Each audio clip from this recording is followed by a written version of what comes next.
are aware of the fact that I'm going to begin putting restoration agriculture into a context, uh, and it didn't just appear out of nowhere. And one of the most important contexts that we need to put it into is the context of nature itself and ecological systems, of which we are going to we're going to be designing ecological systems, and we're going to be living in them and working with them.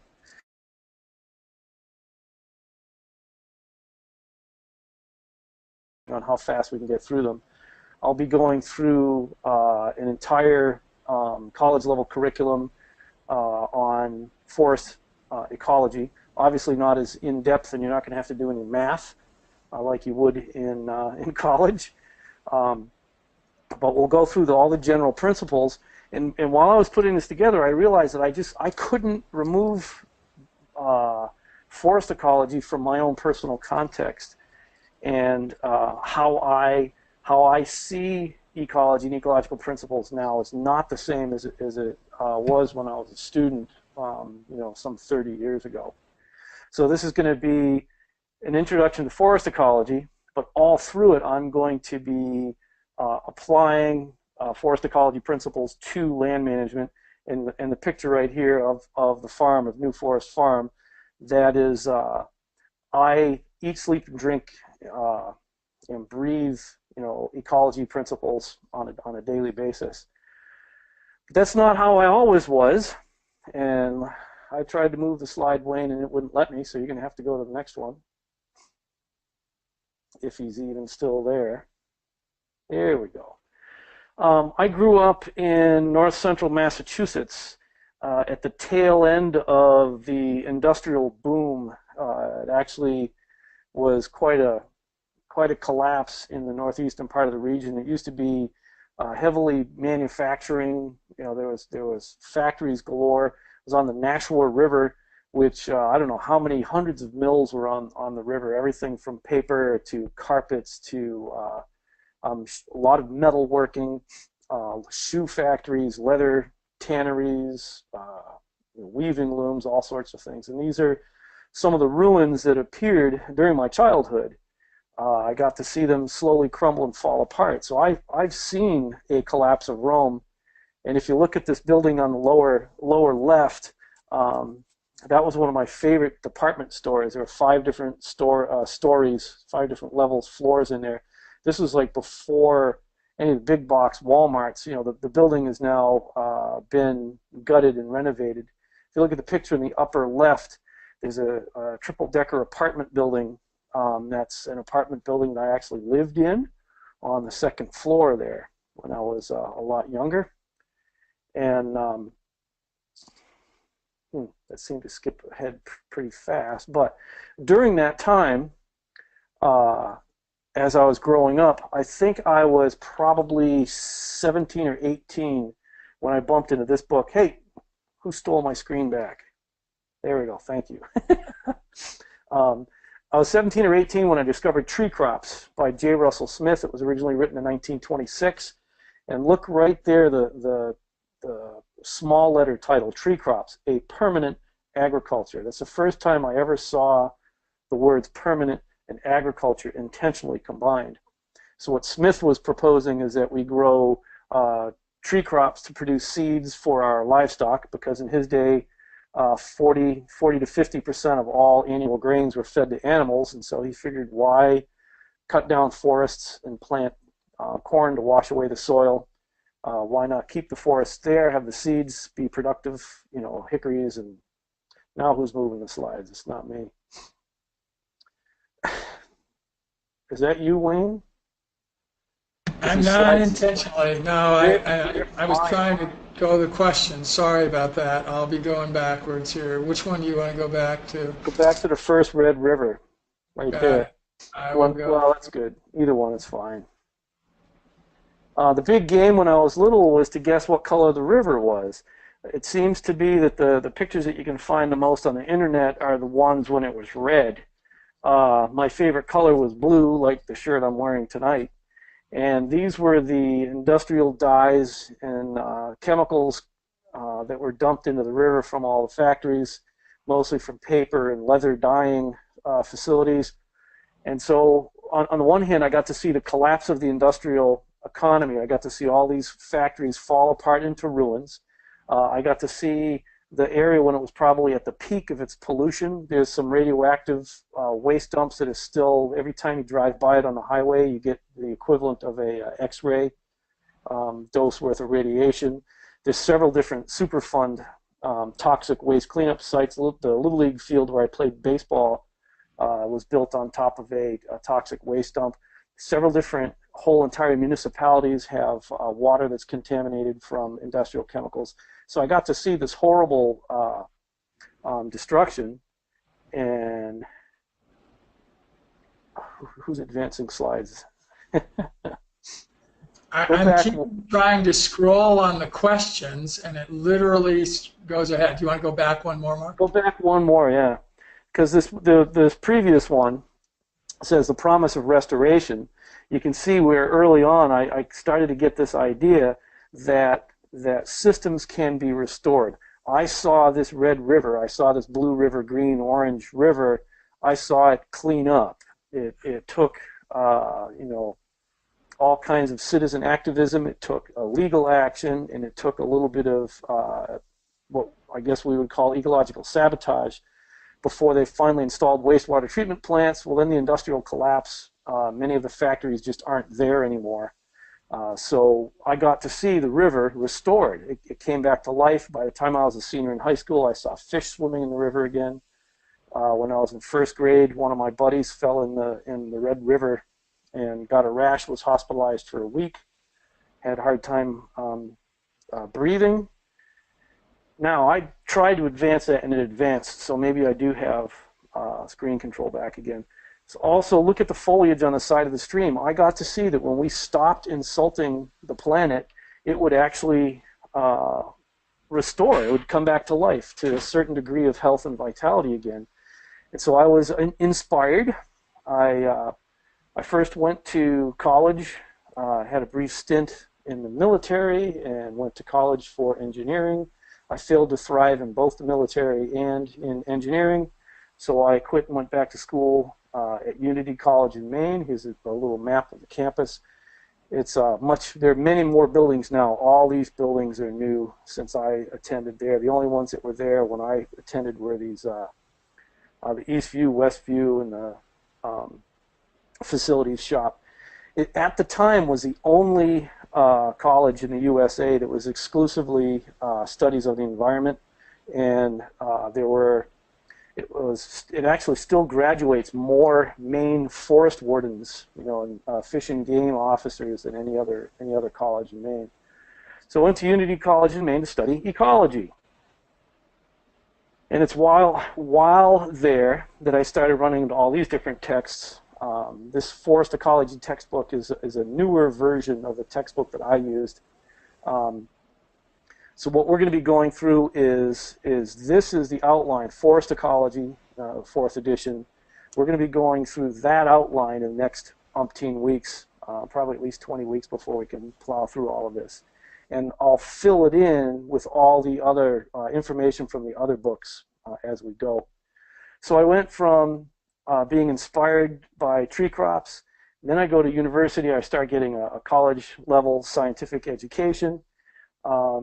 And I found myself in a laboratory looking out the window, wishing that I was outdoors, because I thought ecologists, here I am studying ecology, I thought ecologists studied nature and all that.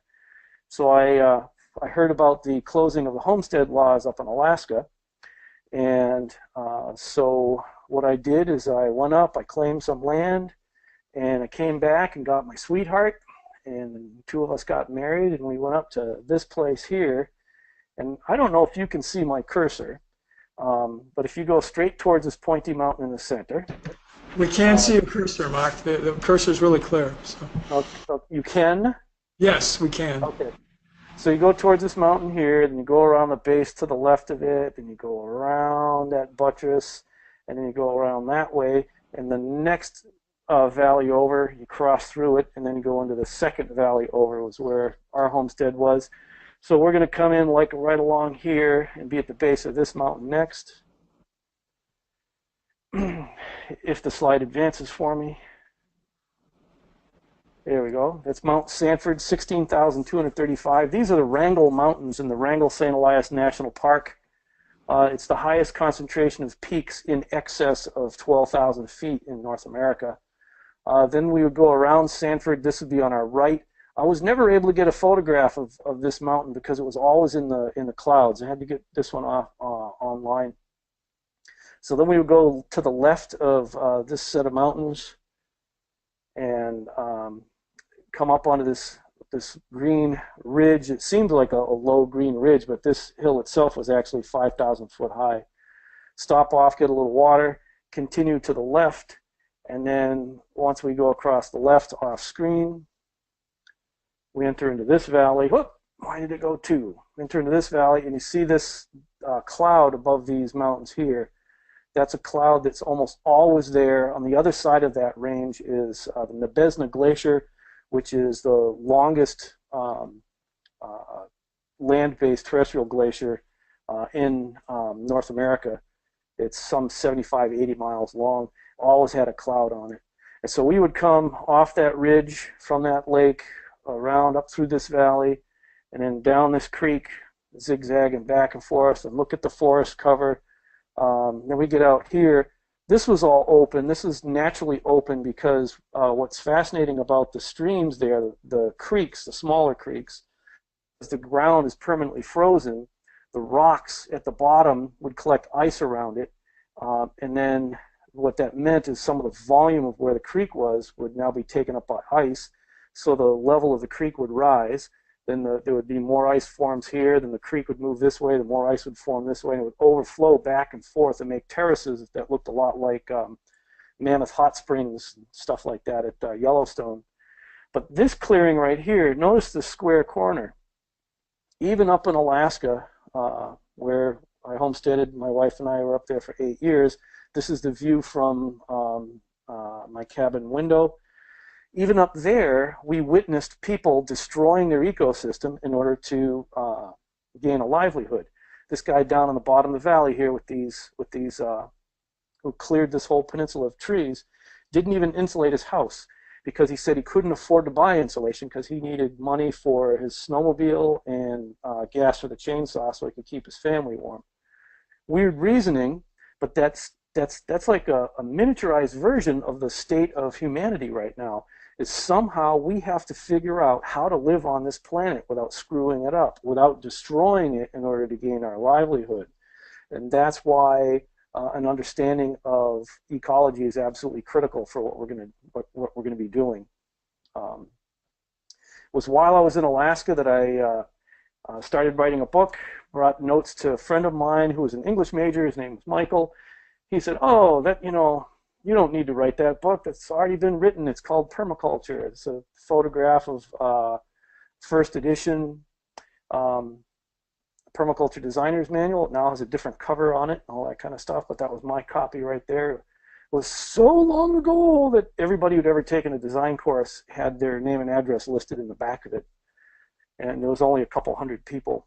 That was rather difficult to get, and it wasn't any, it's about the same price to buy it back then as it is now. So it's a real relative bargain nowadays. Permaculture, of course, it's a contraction of two words, permanent and agriculture, which is how I first learned it. I learned from this guy right here, Bill Mollison. He signed my diploma. This is the picture of the new cover on the designer's manual. And what really turned me around is when I heard a video from a global gardener. You guys can find it online somewhere, where he defined permaculture as an ecological design methodology where we create relationships between materials, plants, animals, and humans so that their function and their yield are optimized. That really got my attention. Then all of a sudden I heard Bill Mollison say it in Australian, and I don't speak Australian. He says the aim is to create systems that are ecologically sound and economically profitable. And that sentence in white right here is what I'm all about. I spent my life working on. So what restoration agriculture is all about, and what we hope to be doing here at Restoration Agriculture Development and Eat and Seed is that we're not necessarily intending to train people to draw designs. We're not necessarily intending to train people to train other people, to train other people, to train other people. One of our goals is to get people trained and competent in living this way and actually implementing systems and doing genuine ecological restoration while simultaneously earning a profit, livelihood from that kind of restoration work. So okay, so now I've got this end of industrial experience in my childhood. I've encountered Tree Crops by J. Russell Smith, and then I've gotten education in ecology from Unity College in Maine. Now I'm steeped in permaculture. What I like about it is the ethics, and I'm always finding myself, I think this way. I think that whatever I do, I want to be taking care of the planet and its natural systems around me. You know, plants, animals, land, water, air. I always want to be doing what I can to help the planet to be a healthier, greener place to live. And I want to be helping people. I want to help people to feed themselves, to educate themselves. I want to, you know, help us with healing, with proper nutrition, etc. And the third thing here on the big ethics of permaculture, even permaculturists can't agree what this is. I've heard it everything from reinvest the surplus to fair share to I like the equitable exchange of ecologically produced surplus. We have to have some sort of distribution system where we're exchanging goods and services in a fair manner so that people's basic needs are met and people are actually rewarded for risk and innovation, and people are disincentivized, that's a word I suppose, to not be a total parasite on the system. We need to somehow find some magic tension to create a new type of economic system that rewards behaviors that help care for the earth and care for people, and doesn't necessarily reward behaviors that are just purely parasitic or evil, for crying out loud. It was when I was in Alaska that this book came out, Permaculture, Principles and Pathways, by David Holmgren. Now, I hadn't realized how significant this was in my background thinking until I went through this again. It was David Holmgren who first came up with how we implement the ethics of permaculture is through a set of principles. And he outlined 12 in this book, Permaculture, Principles and Pathways. And I'll put them right here, and you guys, if you can, you know, take a mental picture of this, get a screenshot, or go online to just do a search for David Holmgren's book there, and you'll be able to go to the website, and there's a different icon and a different page for every single one of these principles. But we want to observe, imitate, and interact with nature. We want to capture and store energy, obtain a yield, and yield can mean many things, from food to artistic to industrial ingredients, to beauty, to spiritual renewal, etc. Apply self-regulation and accept feedback. And remember, no matter which end of the horse you're working with, there's nothing like a cold Kansas City sarsaparilla. We want to use and value renewable resources and services, produce no waste, design from patterns of details, integrate rather than segregate, use small and slow solutions, use and value diversity, use edges and value the marginal, creatively use and respond to change. So much of what I'll be talking about with forest ecology, I'll be dropping these particular principles in. There are certain ones of these principles that I think are more important than others. If you're going to actually get a piece of property and do a restoration agriculture, a perennial agriculture, farming or ranching operation, there are some of these principles that are more significant than others, and I'll emphasize those. The ones that I emphasize the most is observe, imitate, and interact. That one right there has been so missed by so many different permaculturists. Here's some permaculture principles from Bill Mollison. His first one was observe and imitate nature, interact with it, and accept feedback. Both of these guys are saying observe, then imitate and interact. And until we've done that, we've missed the boat. And that's the whole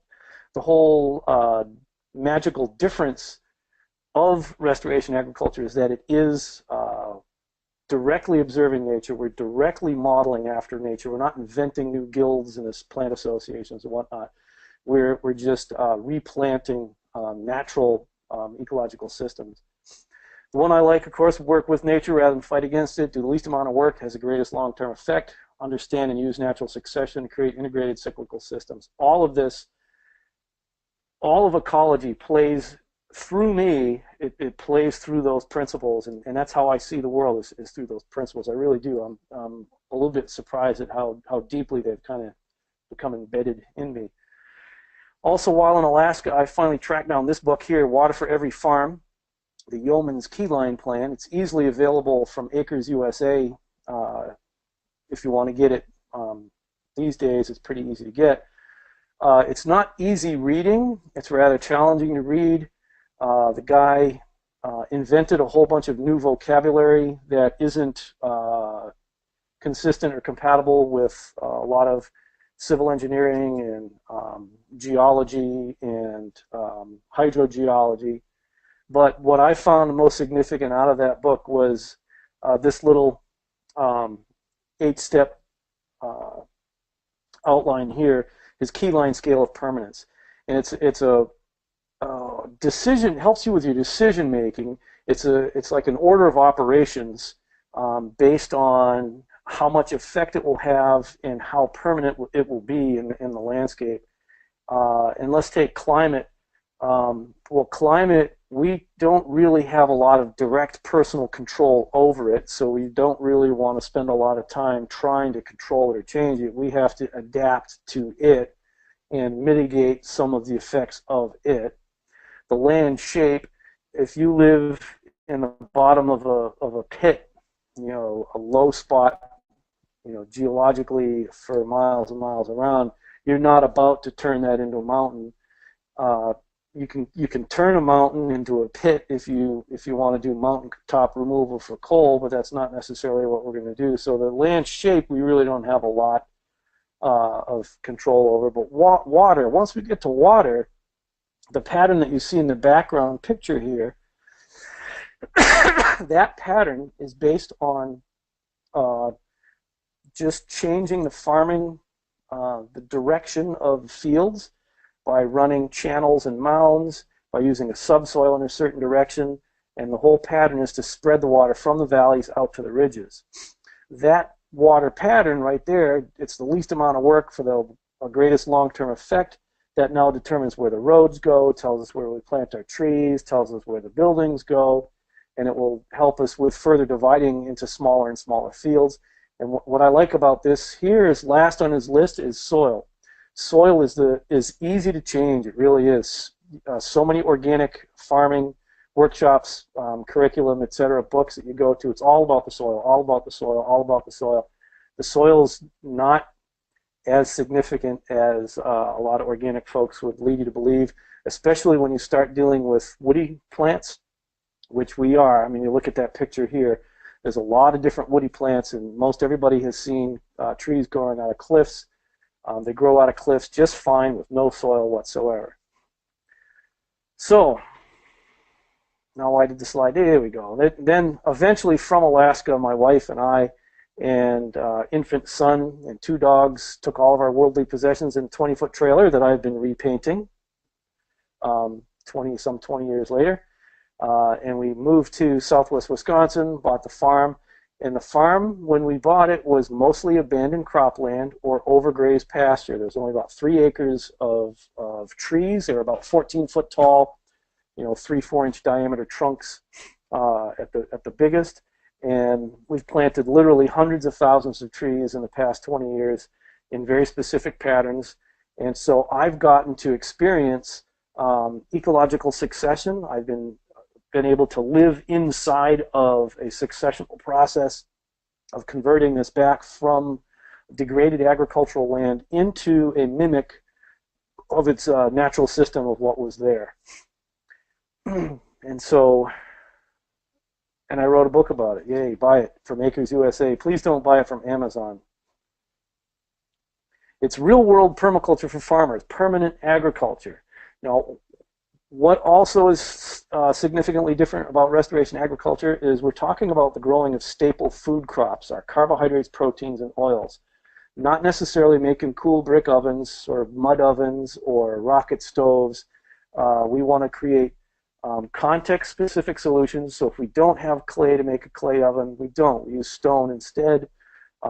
Instead of having a cute idea of capturing water off our roof, let's do a real design. We're doing real agricultural engineering here. If we have a 10 by 10 surface area that sheds water, that sheds 62 gallons of water in a 1-inch rain, how do I get that water from that surface to a storage facility? How big does that storage facility have to be?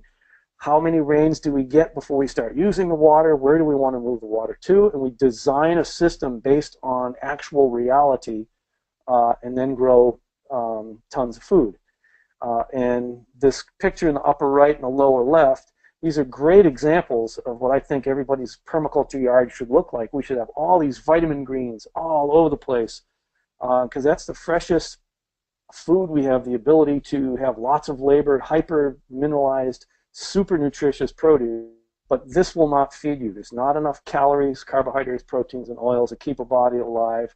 All of these people, when they go into their house, they eat food that they bought that was grown on farms. So we're going to design farms modeled after natural ecosystems that follow ecological laws and principles, that are reality-based and context-specific.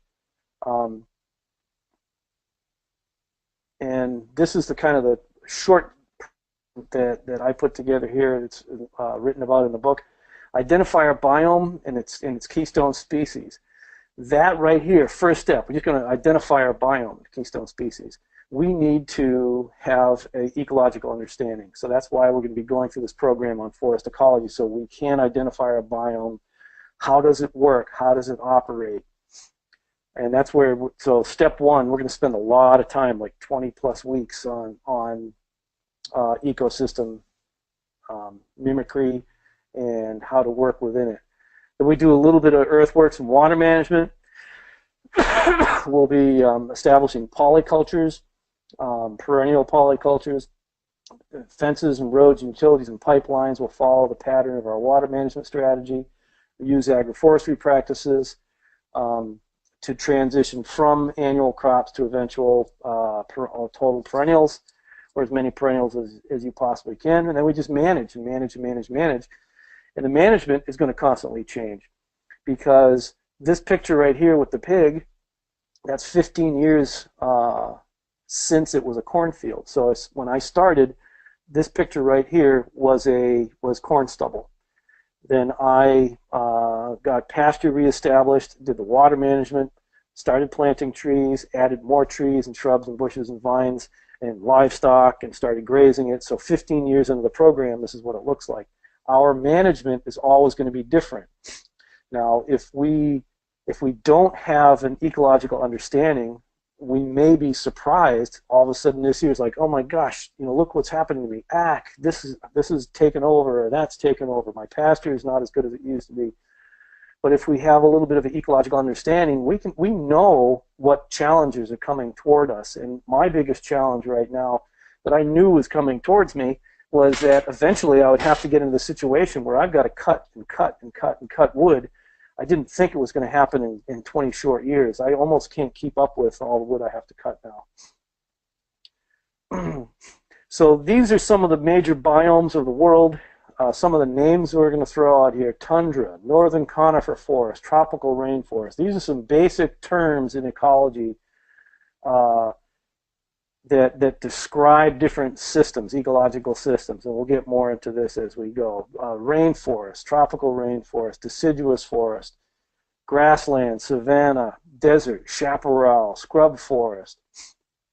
Different regions with different temperature regimes, different moisture regimes, different bedrock, which will turn into a different soil type.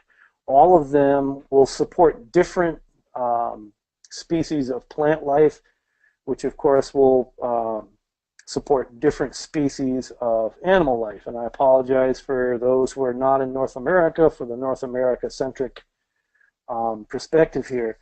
One of the things that you see here, I'm getting a little bit ahead, but I like this slide because of what it has here.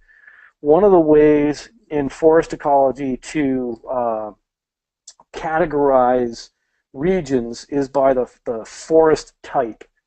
And this map right here has forest types written down. If you say white, red, jack pine, forest type is all this brown. I don't even see any brown there. Where's brown? Then this turquoise spruce fir up in this region here, this region over here. Longleaf and slash pine further down south. Loblolly and shortleaf pine all through here. Oak pine, oak hickory. This is describing a region by the dominant trees, the trees that last the longest. They will chemically change the soil. They'll bacterially and fungally change the soil. And nothing will be able to live in an oak pine forest unless it's compatible with oak pine forest.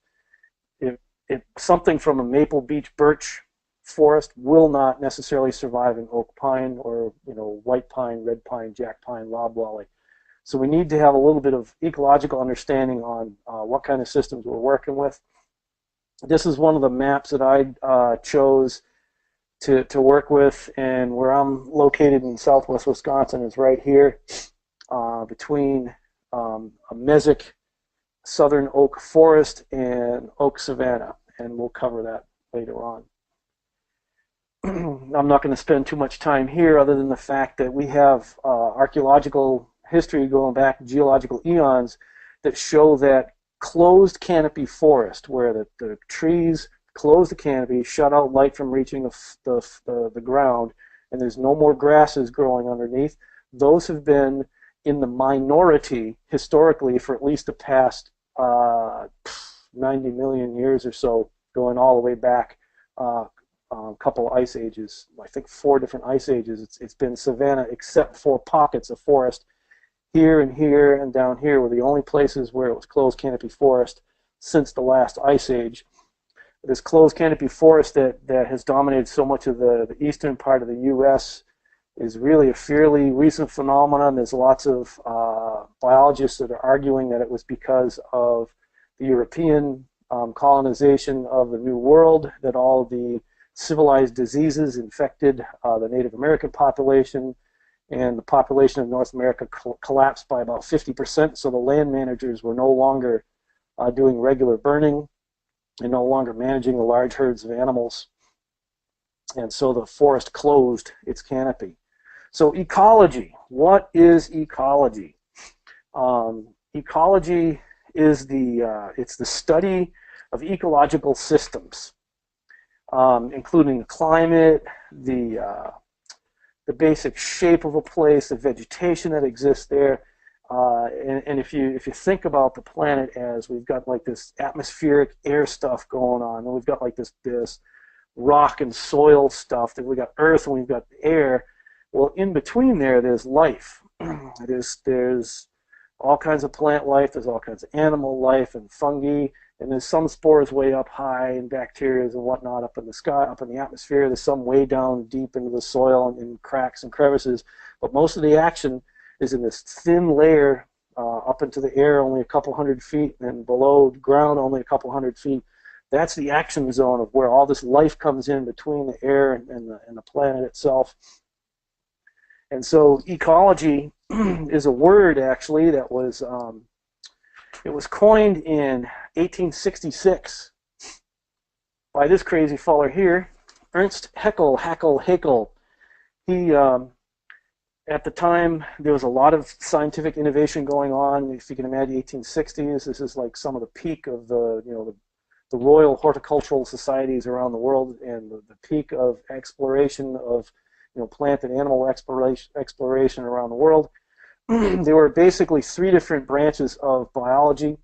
Um, morphology, like you can think things morph and change. It's the study of the forms of organisms. Physiology is the study of the functions of organisms, so it'll study muscles and bones and organs and metabolism. Well, then taxonomy kind of classifies and organizes different life forms according to their likeness. Well, what Haeckel proposed was the term oecology, O-E-C-O-L-O-G-Y, ecology, which is the study of our home and dealing with the study of the relationships of organisms. We'll be concerned with morphology and physiology and taxonomy, but most significant for us, because we're going to be creating complex systems, is that we're going to be paying more attention to the interrelationships between organisms and communities, groups of organisms. I'm already using language that we will will need to have in our toolkit. So ecology should be the study of ecological systems that are home to organisms. It's concerned with the organisms themselves, the biotic portion, which is all the living portion, the abiotic, which is the non-living, mostly the bedrock and dead stuff, and it's all during the solar energized zone where we're doing our serious business here. And so, basic ecology, the study of our home, the relationships of organisms, and of course, forest ecology. Well, what is a forest? Well, it's actually, believe it or not, even scientific definition, it's a fairly loose definition. It's a three-dimensional ecological system dominated by woody vegetation that exists in some sort of dynamic interaction with air, earth, matrix in the landscape. It's part of a layered structure. You'll notice that, yes, there are tall trees, but there are also medium trees and some shorter trees, and so on. Excuse me. Forests are systems of organisms living together with one another, which is really neat. Is a lot of the popular literature on forest gardening talks about 7 different layers. There are 7 different layers. Well, a lot of people say, oh no, there's 4 different layers.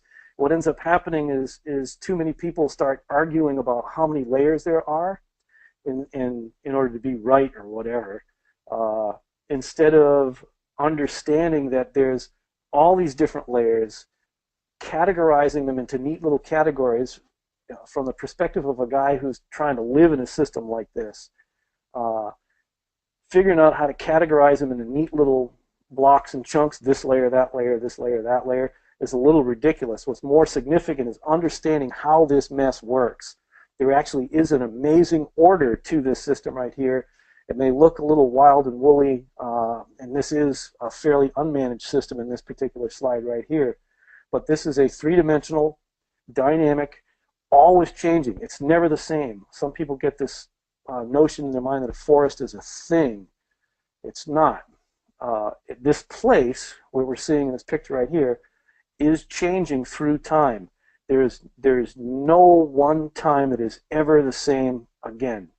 A lot of these trees are going to be growing larger, taller, taking more shade. Some are going to start to lose vigor. Some are going to be dying. Some are going to be catching diseases, spreading diseases. Insects and animals, some are getting browse. It's constantly changing, and we have to figure out how to live within that dynamic system. So ecology is studying relationships between organisms and systems of organisms, and the forest is something with woody plants. We're doing forest ecology. We're going to be doing the study of complex systems of woody plants in various different configurations. There's no one thing that is like, this is a forest. It's a fluid continuum, and actually starts with bare rock. I have some videos that we'll be having on our private member pages pretty soon that show some early succession on a rock in northern Lake Superior. We can start with a rock and over a period of time end up with a system that looks just like this. It's never the same year after year after year. So we're involved in the study of forest organisms, their response to physical factors, environmental factors, functional relationships between them, between the woody plants and animals, between animals and animals.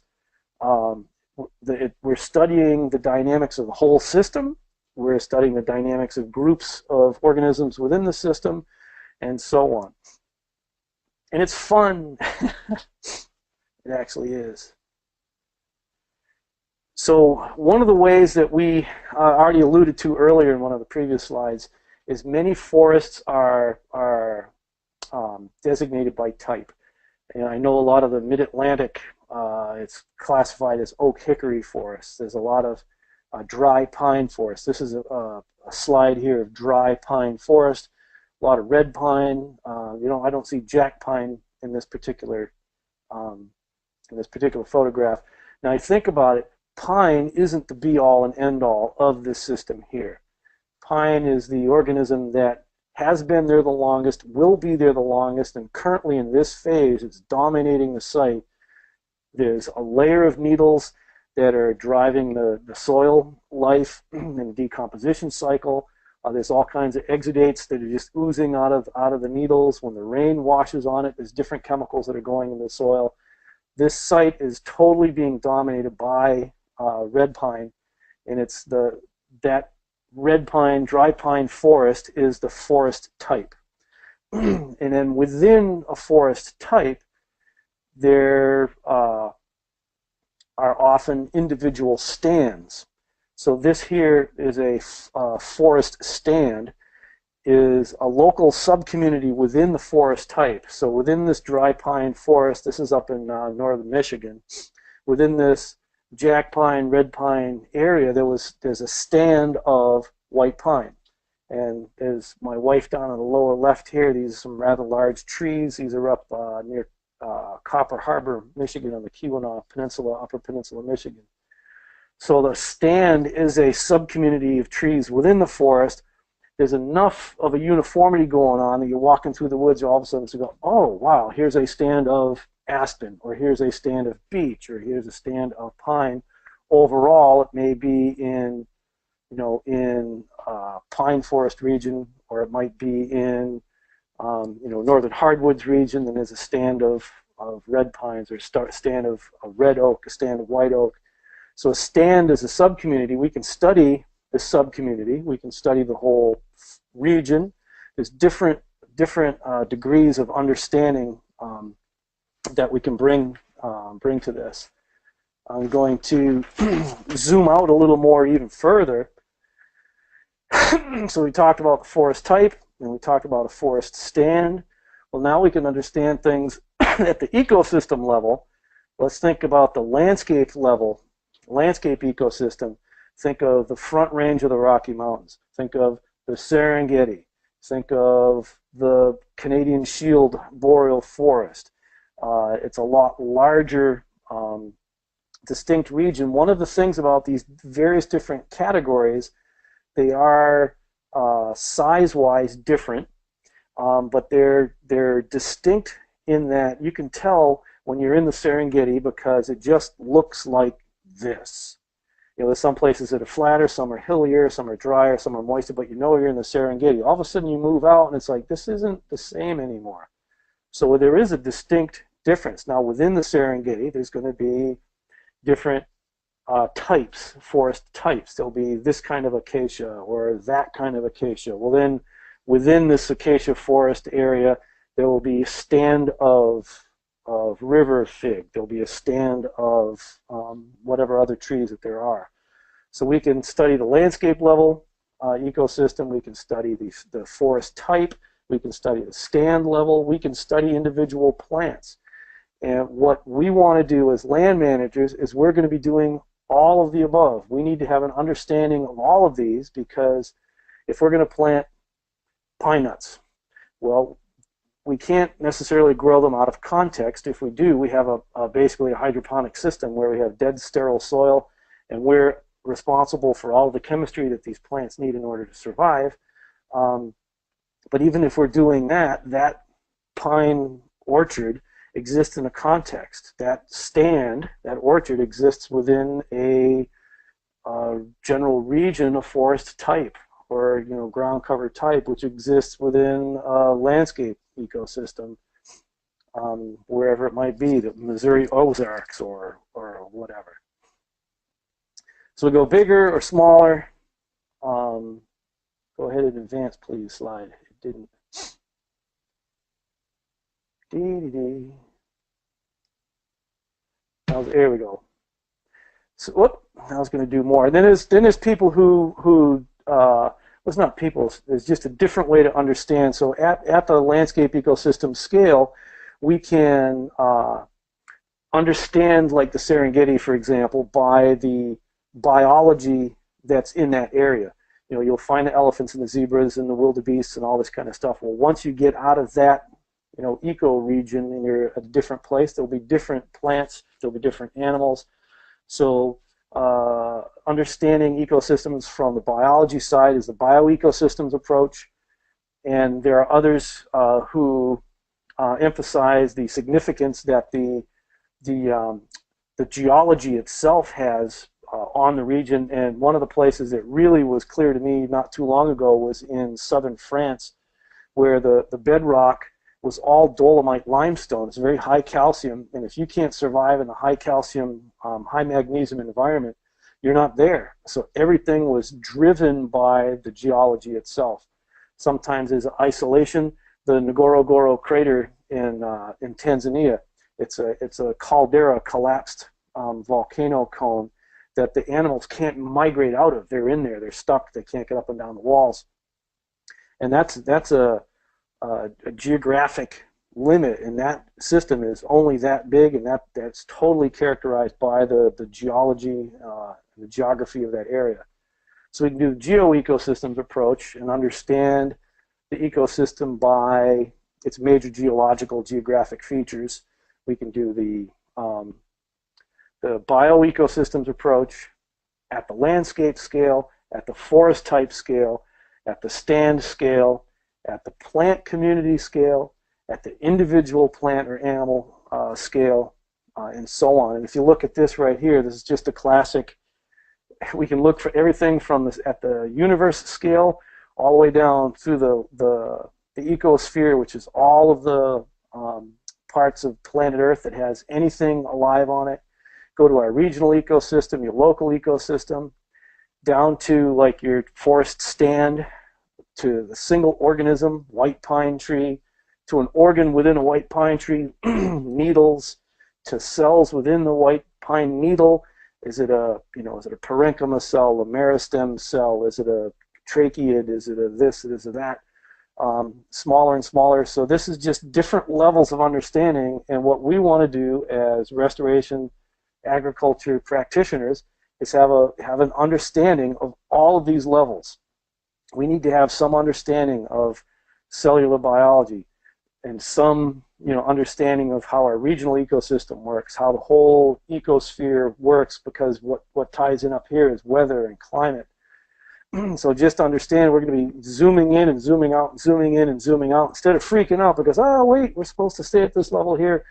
We're Renaissance people. We have opened up our field of understanding so that we can understand the whole kit and caboodle, and we will focus in on whatever level we want when we need to. Some of the characteristics of the landscape scale ecology understanding is we understand that no matter what the system is, no matter what plants are dominating that site, whether it's in the desert or the tundra or a savanna or a forest, that it's multi-layered. There's all kinds of different layers thrown in there. We already talked about that a little bit. And what's fascinating about a complex system is if you take and I'll show some pictures later on, if you take 5 different species that in nature would appear with one another repeatedly over time, that's a plant community where they all live together with one another. Permaculturists would call that a guild, but in ecological terms, that's a community. If you were to take this plant community and plant it in a golf course and surround it by, Kentucky 32 blue stem, whatever it is, and then just keep it mowed, that tall forever and ever, and give it all of its fertilizers, it's going to basically act like the 5 different trees that you put there. It's kind of all by itself. It's not really interacting with a whole lot. Once you get to a certain scale, all of a sudden there will be emergent properties within these species. It can be the same species over and over again, have different emergent properties. And what's fascinating about this, if I say the word apple orchard, you guys get a picture of what an apple orchard, most people have an apple orchard would look like. Apple trees, grass underneath, and that's about it. That's a very simple system, which is the apple trees, and it behaves in a certain way. It's fairly predictable. Once you have 2 different species in that orchard, it's going to act like a completely different bird than just one species, apples. You start adding 3 species, 4 species, behaves totally different. And those different ways of behaving, those are the emergent properties that are appearing. And it's almost like we have to manage the emergent properties more than we manage individual species. Like what's going on in my apple orchard right now, I can't really call it an orchard because it sure doesn't look like one, is it's behaving differently than any of the books have ever told me how an apple production system should behave. Same with chestnuts, same with hazelnuts. So these emergent properties are really significant. And part of what causes these emergent properties is ecosystem structure. We have vertical structure, it's different heights of things that are in there. That affects how the whole system behaves. Then we have species composition is different. You add one more species, if you have 1 and 1 is 2, but it's actually 1 times 1 is 2. Then 1 times 1 times 1 times another one. You start ending up with these numbers of different interactions between them. This can only interact with this. This can only interact with this. Now you've got 3. This can interact with this. It can interact with that. It can interact with both of them. This interacts with this. This interacts with that. So this immediately goes from 2 to 9, and so on and so on. The complexity is what creates some of these emergent properties. And so it's the structure and the species composition that really affect the emergent properties. And I'm just going to go quickly through. These are the oak savanna species that I started with, that yellow map I showed you earlier, and in the book Natural Communities of Wisconsin. And so all these different species are the species that occur on my farm. I've planted all of these. I've planted oaks, chestnuts, beech, apples, hazelnuts, plums, cherries, peach, apricots, raspberries, grapes, currants, blackberries, fungus, forage, animals. And if I arrange them spatially different, if I put all in the same place, if I isolate them, they behave differently. Same species, different behavior, which is really amazing. Chestnut trees, for example, behave radically different when they're a row on either side of an annual crop. And these are collard greens and lacinato kale in this particular picture. This is a rather simple system. It's got a row of chestnut trees. It's got an alley of an annual crop and a row of chestnut trees. Very simple. Much more complex than just a chestnut orchard or just a produce field. What we end up with is a term that we're going to be using more and more because the scientific community is using it more and more when describing agroforestry systems, and that's called land equivalent ratios. Is if you have chestnut trees, these are spaced as wide apart as they should be for when they're 30 years old. They'll barely touch in the middle. And so then that'll be like the optimal spacing for chestnut trees, big, huge chestnut trees. Well, in the meantime, we cash flow with short-term annual produce in the alleys in the middle or small greens. And so we don't get a complete acre of produce, so we get a little bit less than a full acre of produce. And then these chestnuts aren't fully mature yet, so it's a little bit less than a full acre of chestnuts. So they got a little bit less than an acre and a little bit less than an acre. Actually totals up to more than an acre. We have a land use equivalent ratio, a land equivalent ratio that's greater than if you had had it just in chestnuts or just in produce. And this is the same species, different cropping system. These are hazelnut and apple and chestnut and cereal rye that's growing in between here. This behaves different than if you have produce in between. And when you put the different species, if you put chestnut in one row and apple in another row and hazel in another row and cherries in another row, it behaves differently than if you put them all in the same row. And this is, I think this is a realm of exploration that we all need to really dive into. Which arrangements are easiest for us to work with? Which arrangements get us the best return for our time and our highest return on investment income? This I like this right here. I wanted a windbreak behind the house, and since we moved from Alaska, we wanted spruce because we missed the spruce trees, and we interplanted with blueberries. But now the blueberries, we need to give them light, so we prune the spruce trees, and the blueberries have light. This system behaves differently than if we had an overstory of spruce thinned with blueberries underneath it. These emergent properties, these systems behave differently by spatial configuration and by species composition. Here's a clump. This is a circle of all of those listed oak savanna species in a 15-foot diameter circle. It's all mulched with oak chips and is growing stropharia mushrooms underneath it. That behaves totally different than all the other systems. And yet it's the same species. And so part of what I wanted to emphasize here is that easily we run right into all these ecological principles going on our farm, live action. We're immersed in them. And if we had no understanding of what's going on, this would confuse most people, but this is highly ordered. It's predictable. It's measurable. And we can understand this, and we can work with this. We actually get yields.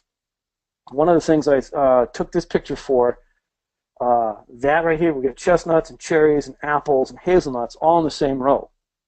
What we do have underneath the chestnut, there's competitive effects, and there's hazelnut under here. You see these little rounded leaves. It's got hazelnut under there, but they don't seem to be thriving all that well. But if a closer look, you just lift up these little branches. The hazelnut bushes have been stunted and runty. They're loaded with hazelnuts. So with the structure and the function within these ecosystems, with the plant communities that we're working with, they will behave differently depending on the context that we put them into, and they will behave differently. Here's another example. This is more chestnuts and apples planted really close together. So now it's closing a canopy, and you notice in the middle we're starting to lose the grass. The grass is starting to die out. So we're losing that part of the productivity of the system, but we're getting a different part in that eventually we can be growing mushrooms under there. And matter of fact, that's where we cut a lot of mushroom logs from. We haven't gone so far that it's so shady that it's now closed canopy forest, no grass underneath, same species. You can obviously see that there's different behaviors. These species are behaving differently based on their context. And I wanted to show those pictures just to let you know that we're not talking about a static thing here. It's constantly changing. And what's interesting is about ecosystems is that they are managed by disturbance.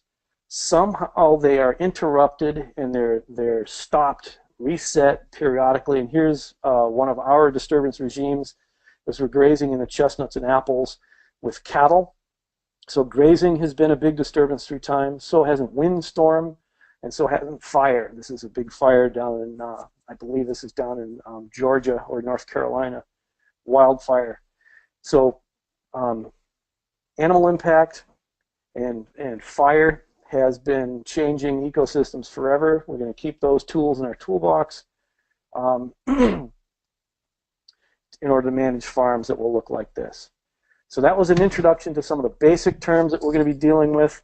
What I'm going to do is I'm going to list all of the most significant terms that we need to know, just like a little vocabulary list, because as time goes on and we work through this, we're going to be saying these words over and over and over again, and you'll want to understand that as we go.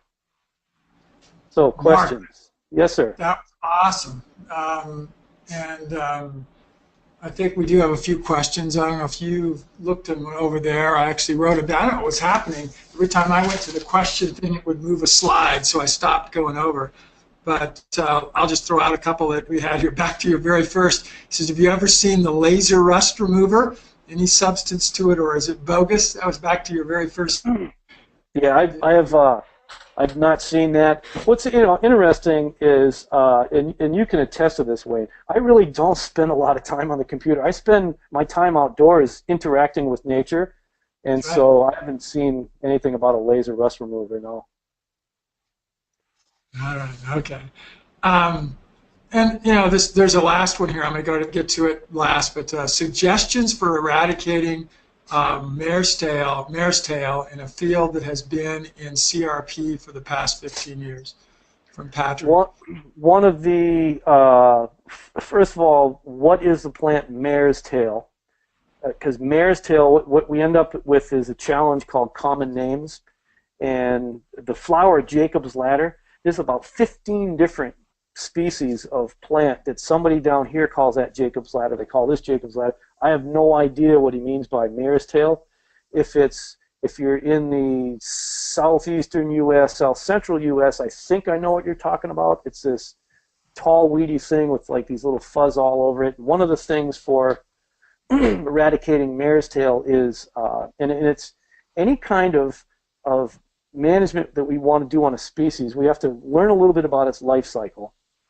And if we know, well, if it eats root reserves, it grows up and it's about to flower, that's when it's invested everything, and it's just about to flower. As soon as it starts to flower, you go mow it, and you've really drained the root. And then it tries to come back again, it'll come back smaller. Just before it goes to seed, you mow it again. That's one way to do it, so you constantly harass it that way. Well, then you find out what soil type does it prefer, and it usually, a seed, for example, it will only sprout if certain chemical, moisture, and temperature conditions are met. So if you are creating conditions that favor the sprouting of mare's tail seed, figure out how to not do that anymore. One of the reasons why mare's tail comes up is because a place is overgrazed. The animals stay there too long, and they eat down their favorite grasses, and they don't eat the mare's tail. And the mare's tail proliferates, it sets seed, and it keeps coming up, and the livestock eat the good stuff, and it just goes eventually to mare's tail and thistles and so on. So those are some of the conditions that are creating favorable conditions for mare's tail. So figure out how to not do that anymore. And a trample graze with a mob, be more effective at breaking that down. They'll eat some because they know that they're coming through fast. They'll eat a little bit, and then you follow with a finish mower, and you start clipping that. I do a lot of that kind of treatment with various different Canada thistles, and burdock is one of my most persistent biennials that keeps showing up. It's a management issue that caused the proliferation in the first place. I also have a lot of poison parsnip. Management issue caused the proliferation in the first place, so figure out how to not do that anymore, and figure out how to interrupt its life cycle and keep knocking it back and knocking it back. Don't let it set seeds. And then you can also modify the soil conditions to make it so that it's not favorable for that particular plant. And that's a multi-pronged approach to it.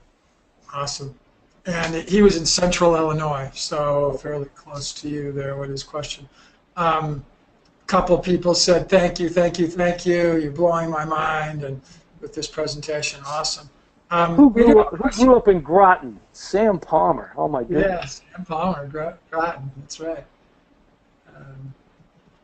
A question about nurseries. I'm gonna, we're getting close to timing, and we want to be respectful of Mark's time as well as all of yours. It's a great question, by the way, John, and I'm sure that over the course of these next 20 weeks or so, Mark's going to talk some more about that. He asked about how do you start a nursery specifically, how to get the materials and such, and if you can skip steps and buying seeds or plants from people like yourself, like New Forest and such, which obviously, yes, you certainly can buy seeds and plants. But I'm sure that maybe rather than just answering that specifically, Mark, you're gonna deal with a lot of that over time here. So.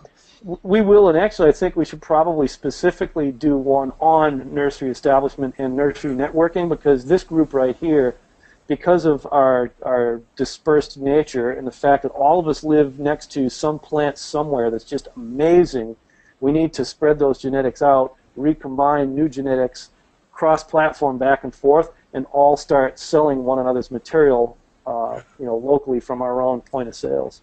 And by the way, oh, go ahead, sorry. I was just going to say, and then how about maples in the mix? We'll get to maples especially later on as we talk about succession, which would be another couple presentations down the line, because what's happening right now in much of my system, if you look at the slide here, the areas where they have the largest trees that are now closing the canopy, I'm getting shady enough conditions and enough of the soil life has changed from bacterial to fungally dominated. Now I'm getting a lot of maples coming in. They're a late successional shade-tolerant plant, and if you try to plant them right out into a cornfield, they don't really do all that well. So you want to have some early successional stuff to go through first, and if you're going to be growing in the maples region, you go ahead and you plant chestnut and hazelnut and cherry and apples and plums and raspberries and grapes and mulberries, and give it 10 or 15 years, and then start putting your maples in there, and then they'll grow. They'll just take off. I got maples that grow 2 feet nowadays, whereas before they wouldn't have hardly grew at all. All right. Well, I think we've covered most of the questions here. I'm just going to say that again, folks, we have a Facebook group that I'm actually joining most of you to. I've got up to about 150 of our 400 members that are joined. I'm going to continue that. If you really want to get in quicker, just send me an email, and I'll make sure to put you in. I'll have everybody in before the weekend. Please go into that site and interact with each other. Ask questions of each other like this. Mark and I and other of our coaches and teachers will be in there also. We'll answer we'll help to answer questions if we can on that site. That's what we're going to use for interaction, that private group, because the whole idea here is just to help you folks and interact. And Mark just said it. The more we share about what's unique to our locations, and the more we can help develop all kinds of strategies that will work. So, Mark, you have anything else to finish with? How about this slide, if it'll advance to the next slide. I'll see if I can. Yeah. There we go. There we go. Yeah, just quickly to address the person who's in a mixed grass prairie, does the savanna forest ecology concept still hold? Well, yeah, it does, because a prairie isn't a thing. A prairie is a phase. It's an early successional phase that has a disturbance regime that keeps it in grasses. And so if the disturbance regime were to change, the characteristic of that place will change over time. So prairie isn't a thing. It's a part of this ecological continuum, and its disturbance regime either keeps it in grassland or allows it to go further. Like the previous picture, I was saying I've got places where maples are coming in. Someone in a grasslands ecosystem, if they allow it to or push it ahead of time, it'll move into the more forested system. So it totally applies. Thank you for your time, everybody. Yeah, thanks everyone. There will be a replay up of this probably by early Friday, maybe tomorrow. Again, all of you are members. You can go in and look at those. If you're not yet, I'm going to show quickly a slide here. I'm going to escape from this one real quickly, minimize my screen here, and show one quick slide right here. I think you're seeing this. Stephanie, is that right? They're seeing the slide? Yeah, it just came on. This is actually an opt-in form that is on the site. I'll send this URL out. If anybody else you know that wants to get into this free to our Economic Action Team program, this is where they could just create an account for themselves. Anybody that registers for the webinars, I'm going in and creating accounts for you. So if you registered tonight and you were here tonight and you weren't already in the community, you'll be put into it tomorrow. Again, we've gone from starting this up just 4 weeks ago to about 400 in the community now. We are doing 2 nights a week of live presentations. We'll start moving to 3 and 4 nights a week within the next month, and having other kinds of topics. Please suggest topics to us. Please come back again. Mark, thank you so much. Mark will be back next week. And everybody have a great 4th of July.